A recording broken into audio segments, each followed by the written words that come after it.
Presencialmente, el Senado eligió a Margarita Cabello como nueva Procuradora General de la Nación.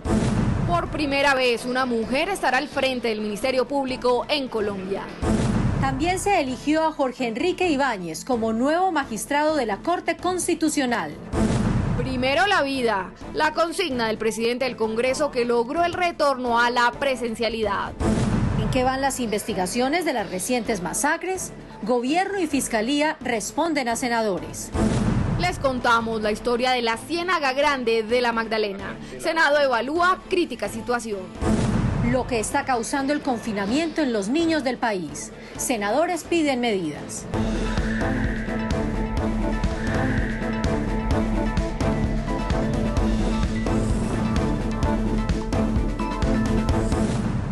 Buenas noches. El Senado de la República acaba de elegir a la exministra de Justicia, Margarita Cabello Blanco, como nueva Procuradora General de la Nación. Es la primera vez en la historia que una mujer es elegida como procuradora. Ella, tras darle el agradecimiento a los senadores por su elección, se comprometió a fortalecer la vigencia y el control a los funcionarios públicos. También ayudar al gobierno a salir avantes de esta pandemia. La jornada de elección de Procurador General de la Nación estuvo enmarcada dentro de los parámetros garantistas, los de derecha, de izquierda, de centro, oposición, alternativos y minoritarios dejaron saber sus puntos de vista y expresaron en las urnas el voto de aquellos a quien representan. El siguiente grupo. Los senadores, guardando los protocolos de bioseguridad, fueron distribuidos en 4 salones y, de acuerdo al orden alfabético, ejercieron el derecho al voto para elegir a su candidato a procurador. Senadora Miriam, puede votar.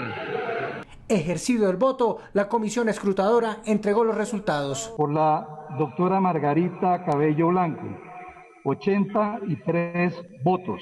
Durante su discurso de posesión, la procuradora electa destacó que su gestión será la de una procuradora garantista y no politizada, que al máximo protegerá los recursos e intereses de las comunidades. Quiero hacer un ministerio público que convoque, que concilie, que viabilice salidas, que nos ayude a avanzar como sociedad.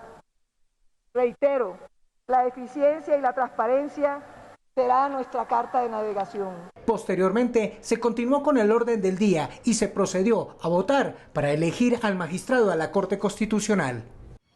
Mi compañera Carol Dau también está hoy en teletrabajo desde Santa Marta. Carol, buenas noches. Marcela, buenas noches. La elección de la exministra de Justicia, Margarita Cabello, fue bien recibida por varios senadores, quienes destacaron su calidad profesional y su vasta experiencia en la rama judicial. Desde el Congreso de la República, senadores de las diferentes bancadas celebraron que sea una mujer la que lidere uno de los órganos de control más importantes del país. Una mujer sana, con un excelente ser humano, pero además de eso una persona de Barranquilla, querida. Y hoy pues todos los barranquilleros nos sentimos muy orgullosos de Margarita Leonor Cabello como Procuradora General de la Nación, y además porque se lo merece y hizo una campaña muy bonita. Reconocieron en Margarita Cabello liderazgo y ser capaz de llevar a buen término el cuidado de los recursos de los colombianos. Que tiene todas las calidades y que sabemos que va a enfrentar este reto con todas las energías para hacer de la Procuraduría pues el Ministerio Público más importante del país. Para los senadores de la oposición, aunque se dieron las garantías de la elección de la candidata, no era la mejor opción. Resaltar que esta forma de convocar al Senado de la República lo único que garantizó fue el secreto en el voto. Otro sector destacó que fueron mayorías las que eligieron a la procuradora, que se dieron las garantías, y prueba de ello fue cómo la comisión escrutadora avaló la elección. Yo no tengo duda de que ella pueda cumplir una tarea importante en la lucha contra la corrupción y la defensa de los intereses de todos los colombianos. Así lo ha demostrado en todos los cargos públicos que ha ocupado en el pasado y no creo que esta vaya a ser la excepción. Esta plenaria servirá para evaluar la jornada y decidir si se continúa con la virtualidad, se implementa la semipresencialidad o se regresa a la presencialidad. La nueva Procuradora General de la Nación, Margarita Cabello Blanco, es abogada de la Universidad de la Costa en Barranquilla y tiene posgrado en Derecho de Familia y Derecho Procesal de la Universidad del Rosario.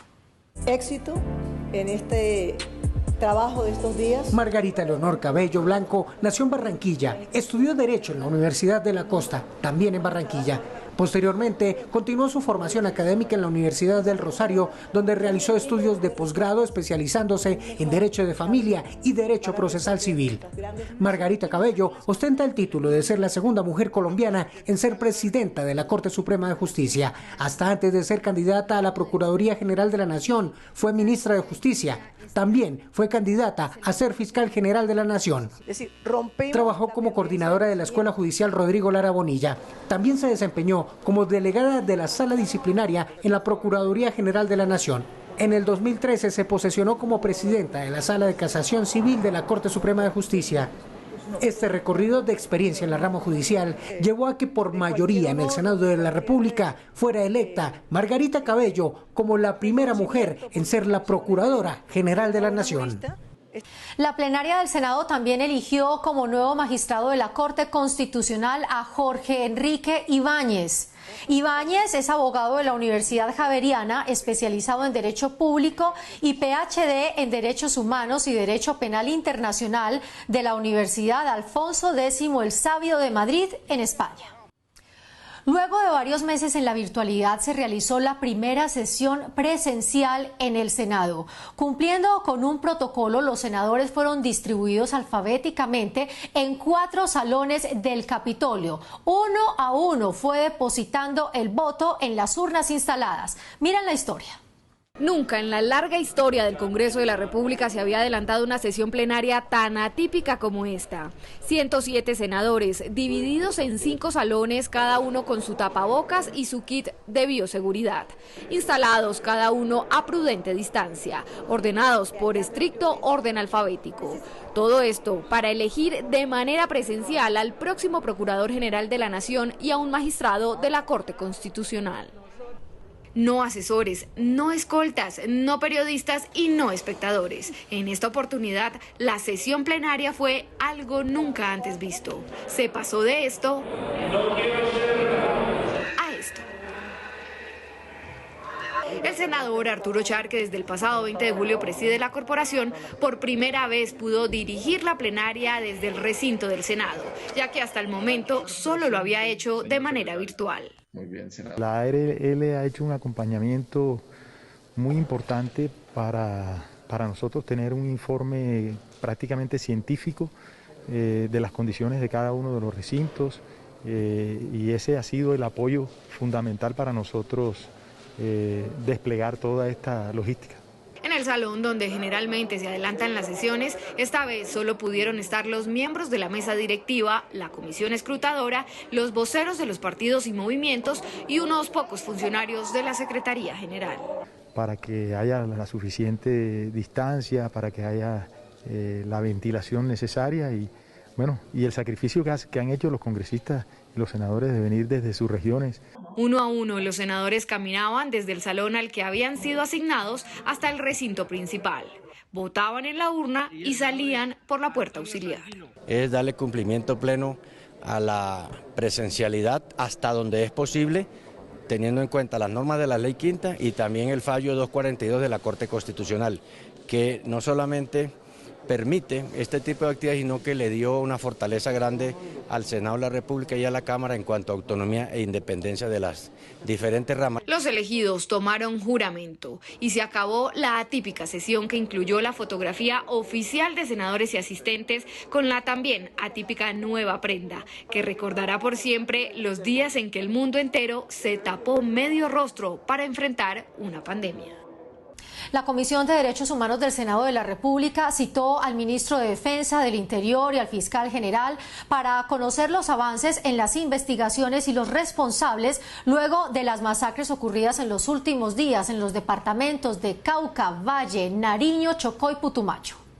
Los cultivos ilícitos y la falta de presencia estatal son los causantes de las masacres que se han presentado en los últimos días. Así fue denunciado en un debate en la Comisión de Derechos Humanos. ¿Cuál es la razón por la que se suceden tantos hechos violentos en nuestro territorio? Y tiene que ver absolutamente con la presencia de toda esa cantidad de negocios ilegales y empezando, por supuesto, por el narcotráfico. Aunque en 2019 se logró una disminución del 9% en las áreas sembradas con coca en el país, senadores hacen un llamado a no bajar la guardia para atacar este tema. El factor que agrava la situación es el incremento de hectáreas de cultivos ilícitos. No se puede dar tregua en la lucha contra las drogas, especialmente en municipios pequeños. Por su parte, partidos de oposición consideran que las masacres presentadas en los últimos días no se pueden justificar con el tema del narcotráfico. Aquí la más fácil es echarle la culpa al narcotráfico. ¿El narcotráfico qué es? Es algo abstracto que no lo ve nadie. O sea, yo como le digo a estos padres de estos niños que a sus hijos los mató el narcotráfico. ¿Ellos entenderán eso? Además, aducen que la falta de presencia del Estado en los territorios afectados por la violencia es la causante de estos hechos. Las fuerzas militares tienen un grado de responsabilidad en esto, que tienen que actuar en defensa también y garantizar los derechos y la defensa de las comunidades. Ante estos cuestionamientos, el ministro de Defensa fue enfático en señalar que para acabar con el fenómeno de violencia en el país es indispensable seguir erradicando los cultivos ilícitos. El gobierno lo que ha venido haciendo es acudir a todas las herramientas disponibles dentro de la legitimidad para avanzar en la disminución de los cultivos ilícitos en el país, que son fuente de violencia, que son fuente de financiación de los grupos violentos. Se espera que para finales de año el gobierno logre la meta de erradicar 130.000 hectáreas de cultivos ilegales, con lo que se estaría atacando también la violencia en los territorios. Un grupo de senadores viene trabajando de manera juiciosa en la prórroga de la ley de víctimas que vence en junio del próximo año. Esta semana también se realizó un foro en la Comisión Primera donde varios evidenciaron la necesidad de ampliarla por 10 años más. Avanza en el Senado la prórroga a la ley de víctimas, la cual sería extendida hasta el 2031. Al día de hoy han sido reparadas tan solo 986.961 de las 9 millones de víctimas que hay en el país. Es decir, muchas aún están a la espera de este reconocimiento. Tenemos que afirmar con claridad que la situación al día de hoy es lamentablemente de grave incumplimiento. Allí las víctimas expresaron la necesidad de que esta ley se prorrogue por más de 10 años. Una prórroga para 15 años donde la participación de las víctimas y las voces de las víctimas sean escuchadas. El senador ponente de la iniciativa aseguró que para reparar a las víctimas en Colombia se necesitan más de 10 años. Por esto van a evaluarlo. No hay nadie que esté en contra de que se prorrogue la ley. Al contrario, todos sabemos que es necesario prorrogarla. La Procuraduría ha instado, y también otras voces, a que se prorrogue por un tiempo mayor. Ha propuesto la Procuraduría que fuese por 15 años. Para los senadores, además de la prórroga, se deben analizar varias falencias que hoy tiene la ley, sobre todo en materia presupuestal. Creo que la insatisfacción que hoy tienen las víctimas es razonable, pero fue un cálculo presupuestal muy deficiente que no se proyectó a 8 años posteriores. La próxima semana la Comisión Primera aprobaría esta iniciativa. Los partidos de oposición y algunos senadores de la U presentaron un proyecto para regular el uso de la mata de coca. Esto con fines investigativos, alimentarios y con fines también de ayudar a la salud. Lo que se quiere es que el Estado compre las cosechas de la hoja de coca de todos los campesinos que están geográficamente ubicados en los estudios de los organismos de seguridad del Estado y de Naciones Unidas, para que estos campesinos pasen a la formalidad y se genere desarrollo con este producto en el campo. No solo le está entrando al tema de la hoja de coca, el manejo, los usos, sino a la producción y suministro de la cocaína, para fines de salud, para fines científicos, para fines de investigación. Expertos que gestionaron en el mismo sentido la regulación de la marihuana aseguraron que es un tema de salud pública y el monopolio lo tiene que tener el Estado. La idea es que se comercialice la mata de coca en productos derivados para la medicina, harina para productos alimenticios y derivados cosméticos, científicos y de investigación. El Estado compra un inventario de producción de hoja de coca a los campesinos y las campesinas colombianos, a los precios del mercado. Se produce en bebestibles, se produce en cosméticos. Otro sector con asiento en el Congreso asegura que no es el momento de sacar adelante estas iniciativas, pero aún así hay que dar el debate democrático. Hay que proteger a la juventud colombiana, hay que protegerlos del daño tan grande que les hacen las drogas. Este país tiene de una vez por todas que cerrar filas y sin contemplaciones luchar contra el narcotráfico. Se calcula que en Colombia están sembradas 200.000 hectáreas con matas de coca. La finalidad del proyecto es quitarle a la violencia y a los delincuentes su combustible. La pandemia ha llevado a que el presupuesto general de la Nación tenga una reducción para el próximo año de 23 billones de pesos. Esta reducción preocupa mucho a los senadores de la Comisión Quinta, quienes consideran que el sector más afectado será el agropecuario. Aunque el presupuesto general de la Nación tendrá una disminución por la crisis generada por la pandemia, el monto es superior al del año anterior. Aún así, sectores como el agropecuario no tendrán un incremento en sus recursos. Por el contrario, este sector tendrá una reducción. Pasó de tener 1.9 billones de pesos en el 2020 a 1.7 billones para el 2021. Estamos hablando del agro colombiano, de un sector que hoy el país está en deuda con él, pero que aún así nos demostró que es el país que en tiempos difíciles es la esperanza de los colombianos. Aunque ningún senador está en contra de que haya incremento para otras carteras, sí criticaron que el gobierno no aumente los recursos a un sector que le aporta tanto a la economía nacional. Qué tristeza, qué vergüenza que un país como el nuestro, con un potencial agroindustrial tan importante, con una oferta climática como la que tenemos, con 2 océanos, un potencial agroexportador impresionante, digamos que en la historia reciente, en los últimos 20 años, el presupuesto más alto se debió a una manifestación social. Eso no debe ser. No debe ser. También se hizo un llamado para que se destinen mayores recursos para la mujer rural, que en muchas ocasiones es discriminada. 6 millones de mujeres en Colombia desempleadas por culpa de la pandemia, en la ruralidad es peor. Entonces necesitamos el apoyo para nuestras mujeres, para activar la economía. ¿Cuántas mujeres hoy están en el campo colombiano con sus hijos, solas y abandonadas, sin ninguna oportunidad? Desde el gobierno nacional se comprometieron a buscar un incremento para este sector. Los puntos que se han hecho esencialmente se refieren al monto de los recursos asignados en la propuesta que trajimos al Congreso de la República. La próxima semana las comisiones económicas continuarán con el debate del presupuesto, en donde senadores darán la pelea para que se incremente sustancialmente el rubro para el agrocolombiano. El presupuesto también está siendo revisado juiciosamente en la Comisión de la Mujer, en donde se analizaron los recursos asignados al sexo femenino para el año entrante. Piden al gobierno más prórrogas sociales y de prevención y mayor inversión en capacitación. Disminución en recursos para apoyar a la mujer y falta de claridad en la inversión del presupuesto asignado para el próximo año para garantizar la equidad de género en el país fueron los principales cuestionamientos de senadoras de la Comisión de la Mujer. Para lo de la mujer libre de violencia hay un listado de 12 entidades con un supuesto rubro específico, pero no lo vemos en qué se va a gastar. Aunque la mayor parte del presupuesto para atender a las mujeres se concentra en el Departamento de Prosperidad Social con 1,5 billones de pesos, senadoras mostraron su preocupación por el déficit que tiene esta entidad. Déficit, por ejemplo, para programas que, muy bien es dicho, es dirigida a toda la población vulnerable, pues muchas mujeres se ven beneficiadas. En eso está, por ejemplo, el programa RESA, que tiene un déficit de menos 65.000 millones de pesos en este momento.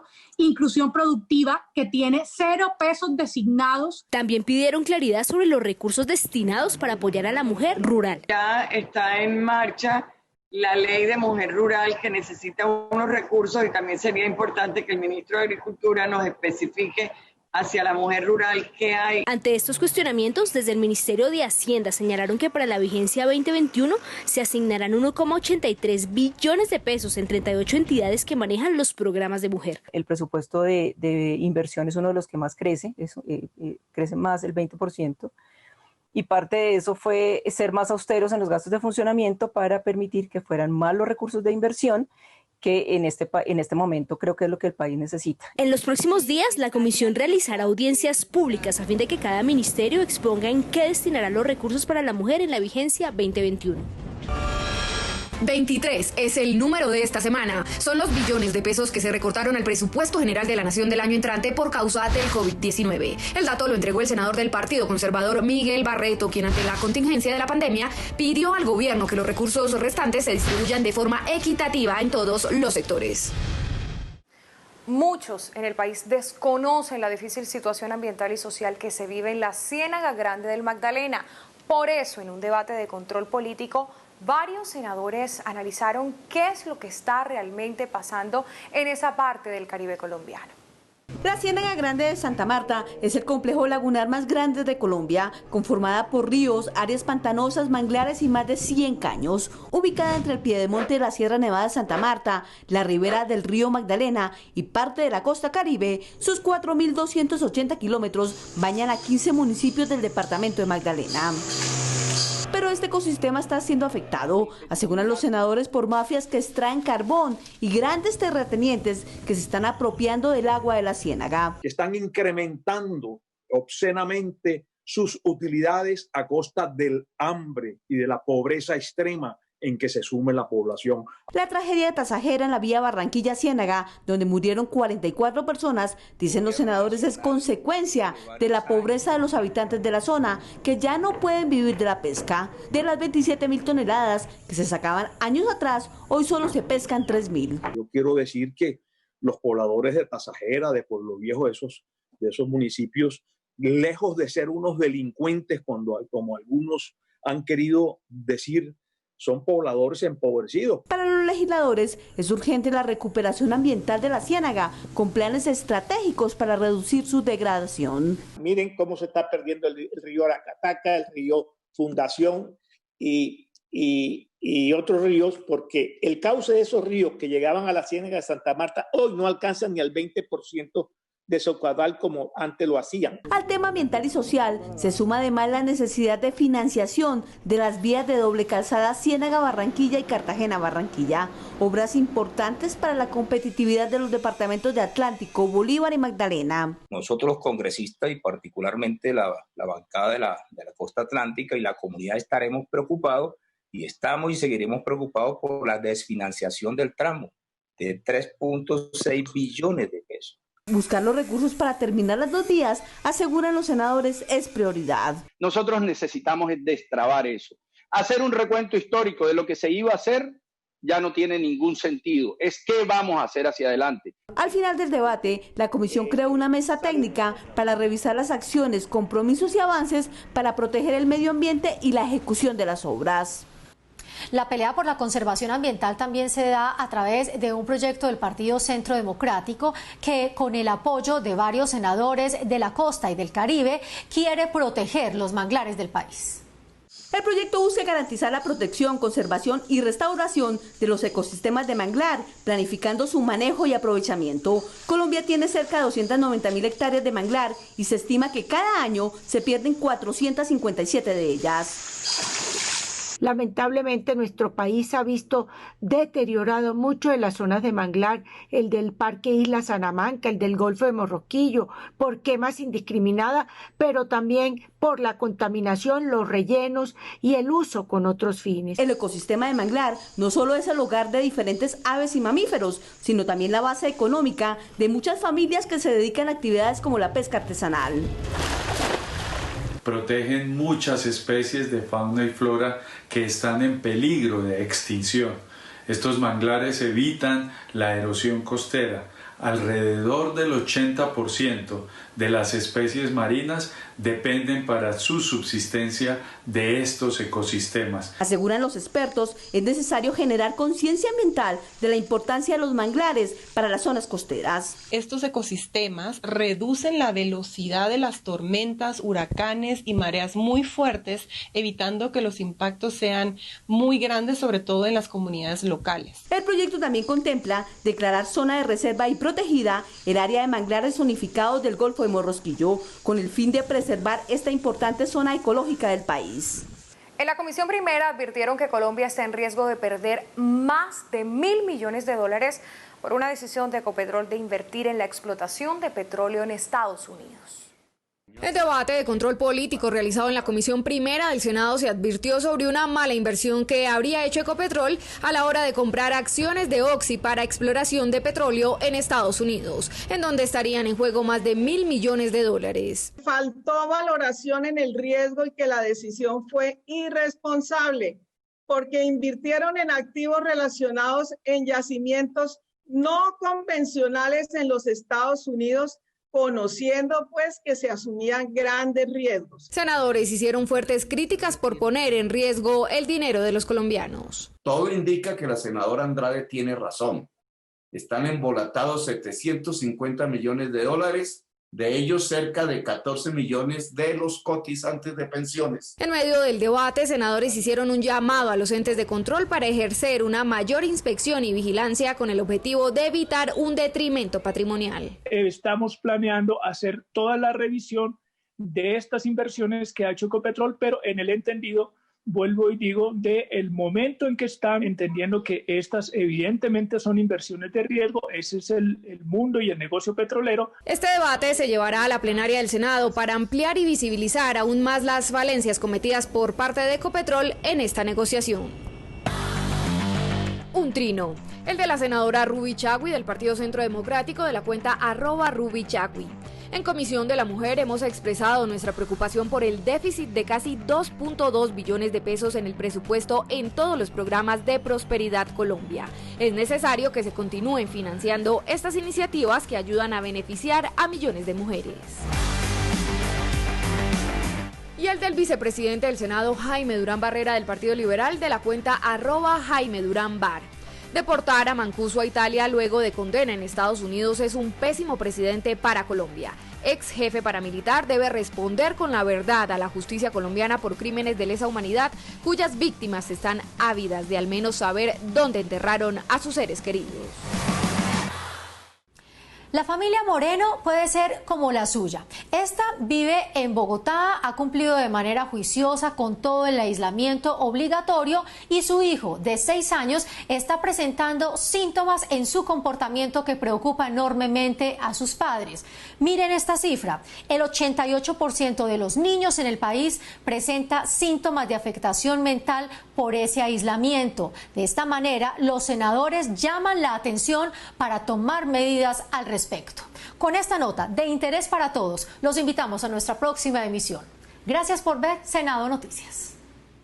Catherine es una madre de 2 menores, uno de 6 y otro de 2 años, a quienes, como a todos, les cambió la vida desde hace más de 150 días, cuando el país entró en estado de aislamiento preventivo. Su principal reto ha sido motivar a sus hijos en medio del largo encierro. ¿Quién es mi amor? Estoy aburrido. ¿Y por qué? Porque yo quiero salir a jugar. Buscar herramientas, estrategias y juegos didácticos que eviten que en algún momento el niño entre en ese estado de aburrimiento. Además que los niños extrañan sus espacios. Como ella, miles de familias han tenido que reinventarse para entretener y educar a sus hijos en casa. Pero detrás de esto hay un problema invisible, y es la afectación en la salud mental de los menores. El 30% de los niños confinados reúne criterios para ser diagnosticado con estrés postraumático. Entonces, el estado emocional, la salud mental de nuestros niños está en peligro.